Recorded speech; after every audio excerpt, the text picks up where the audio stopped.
Yo, what's up mga backyard? Welcome back sa aking channel. So ngayong araw guys, mag-update tayo dito sa aking backyard. So yun na nga at malalaki na yung aking mga SBST dito na mga own breed at meron na nga ako diyang naihiwalay na mga malalaki at nandyan sa ating 20 gallons. Tapos ito yung huling batch ng ating mga SBST at pinapakain ko na to ngayon ng Tubipex worm. At ngayon ay wala pa nga tayong breed at okay yon dahil wala pa akong lagayan. At mas maganda yon para mas makondisyon yung ating mga breeder. At ito ay medyo malalaki na itong ating mga fry. At sana'y magtuloy-tuloy dahil napakarami din tong batch na to. At meron na mga malalaki dyan.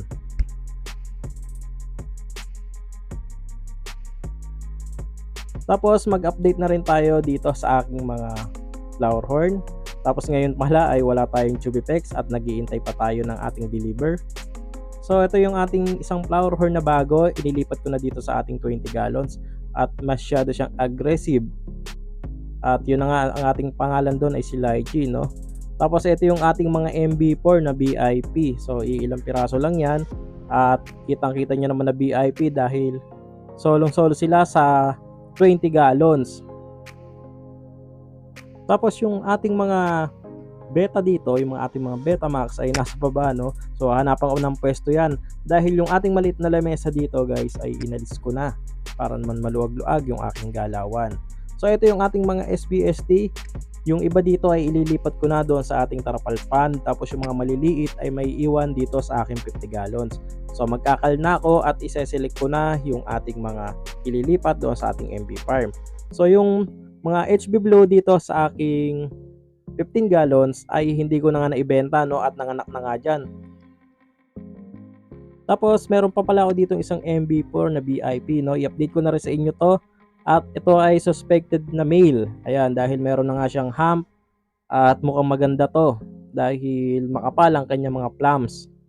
At iintayin natin yan kung mag-sure na magme-male at magbubukol. Tapos dito sa ating 35 gallons, ayan makikita nyo napakarami natin dyan angel fish pero 8 piraso lang yan.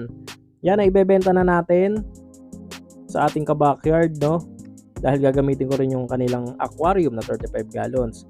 At ito nga si Pomelo at bilog na bilog ang kanyang ulo dahil matagal na rin siya nakukondisyon dyan. At matagal ko rin bago ko ulit isasalang si Pomelo, no? Dahil ilang beses niya rin akong nabigo sa pagbibreed. At meron pa nga pala ako ditong isang HB Blue na female na iniintay ko na lang mag-lay ng kanyang mga fry. Dahil ito ay napakataba at hirap na sigurong mailabas yung kanyang anak, no? At dito kasi sa 15 gallons ay napakarami ng fry.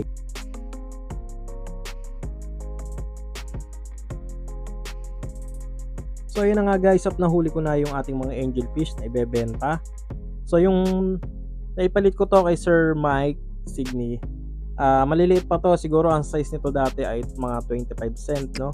At lumaki na nga to sa atin. Hindi ko nga sana to ibebenta dahil sana'y gagawin kong breeder kung merong magpe-pair. Pero kailangan ko talaga ng space at hindi ko naman mailagay to doon sa ating mga breeder na goldfish at baka mamaya ay awayin pa at magka-damage pa yung ating mga goldfish. Kaya ibebenta na lang natin to. At siguro pwede naman tayo mag-alaga sa susunod.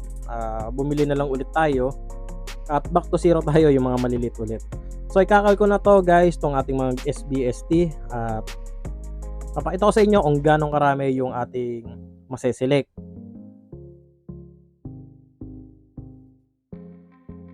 So ito na nga yung ating mga na selected, no? Ito yung ating mga ikikip. At ito yung ating mga papunta doon sa ating MB farm, doon sa ating tarpal pond.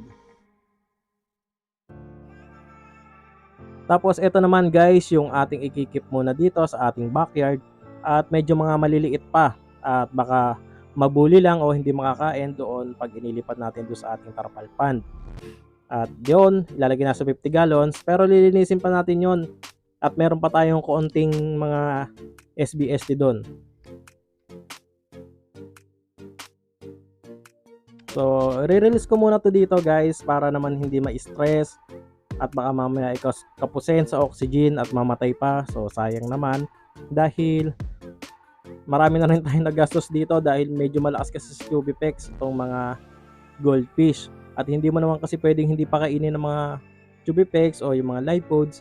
Mababansot naman sila guys. At mababawi din naman yon yung nagastos mo, yung pagod mo pag naibenta mo naman sila. So huliin ko na yon guys. At i-select na rin natin yon.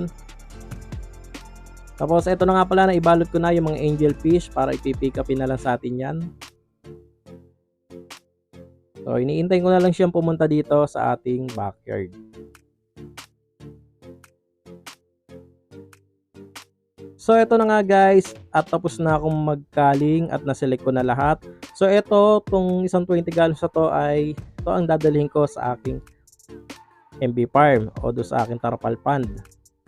At marami-rami yan guys. At makikita nyo naman ay magaganda yung ating mga na-breed. At ito namang mga maliliit na to ay may iwan dito sa atin. At napakarami pa rin ito guys oh. Hindi naman natin pwedeng pabayaan to dahil mga magaganda nga yung inilabas ng ating mga breeding. At mayroon na nga ulit tayong stock ng tubipex worm. Kaya dire-diretso pa rin ang ating pagpapalaki ng mga goldfish. At ito na nga, sinasipon ko na itong ating 50 gallons at lilinisin na natin yan. Tapos pumunta na tayo doon sa aking MB farm. So let's go para makita nyo na. So yun na nga mga ka-backyard, at nandito na tayo sa ating MB farm no.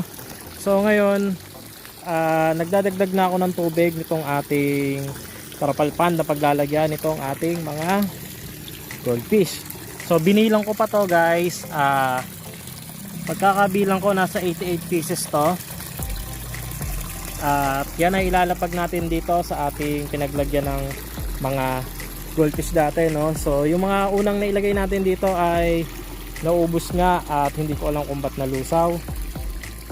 Tapos ito, lalagyan natin to ng PVC pipe, manguha ko mamaya. At ang gagawin ko pa ba ay magdadagdag pa ako ng tubig no. So ngayon lang ako nakabalik ulit at tatapusin ko to. Marami ko iwa-water change no, katulad nito. Ayan, katulad to guys. At ito ay napakaraming pay na, kaya dadagdagan na lang natin ng tubig to. So i-release ko na yung ating mga isda. Patayin ko, ay hindi ko napapatayin yung tubig dahil dyan ako kukuha ng tubig na ilalagay doon pati dito. So release ko muna guys. So ayun guys, at na-release ko na nga yung ating mga goldfish o yung ating own breed na SBST. So napakarami nila dito guys. At sana naman na ito'y maglakihan. Dahil doon sa una nating inalagaan dito ay nalugi nga tayo no? So binili natin yun kay Sir RJ. At meron tayo ditong halaman no? Bago itatanim natin dito sa ating MB farm. Tapos ito nilalagyan ko na ng tubig. Ayan. So wala kasi itong gripo guys, kaya nirekta ko lang doon, nilagyan ko lang ng hose para malagyan ng tubig to. Tapos yun na nga, at yun po pala yung ating mga nilagay na ano, ngayon lang naglutangan yung ating mga PKBM dito no.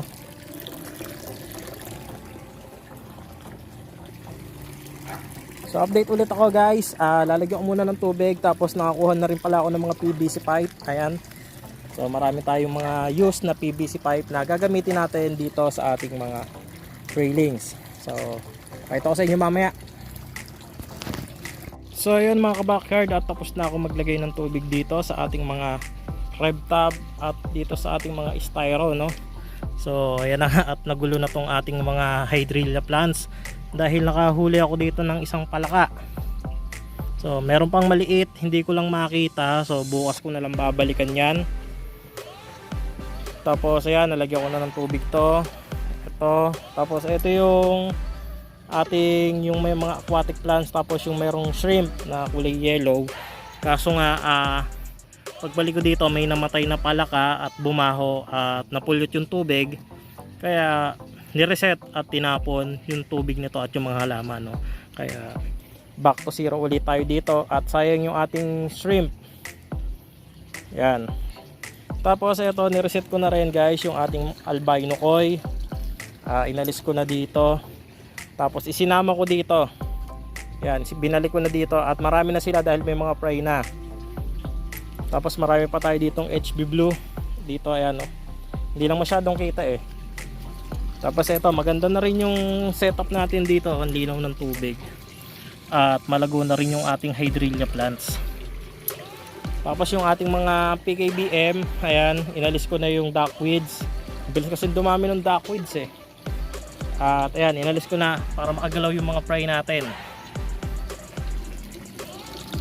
Tapos ayan guys, nilagyan ko na ng mga PVC pipe yung ating ARC. At lalagyan pa natin ulit to ng susunod na batch dahil medyo malaki-laki na yon at ihuhulog ko na rito. Ayan, bali nakuha ko lang yung mga PVC pipe doon sa tambak ng lupa at yan ay mga use. At napapakinabangan pa natin. So ayan, pinakain ko na rin yung ating mga goldfish, yung ating mga krillings.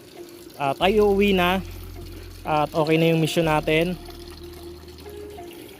So siguro susunod ko idadagdag dito mga gapi dahil medyo kukunti na yung isda natin. Katulad nitong dalawang to, walang laman. Tsaka ito, siguro hanap tayo ng strain ng gapi kung ano yung ating bagong aalagaan dyan. Tapos ayan, marami naman tayong railings dito. Ayan, oh, lalaki na nito guys. So ang pakain natin dyan mga PO1. Tapos nandito yung ating mga HB blue pa. Meron pa tayong HB blue dito. Tapos ito yung ating aquatic plants. Nasibol naman guys, ayan, natayo na. So hindi ko muna titiligan dahil baka masobrahan naman sa tubig. So ayun guys, at hanggang dito na lang muna ang aking video. Sa mga hindi pa nakakapag-subscribe, baka naman. Maraming salamat po. Peace out. Even when you feel low, you can still go. Even when you feel slow, you can still go. Even when there's no hope, you can still go. I never answer to no, man, I still go. Go, go.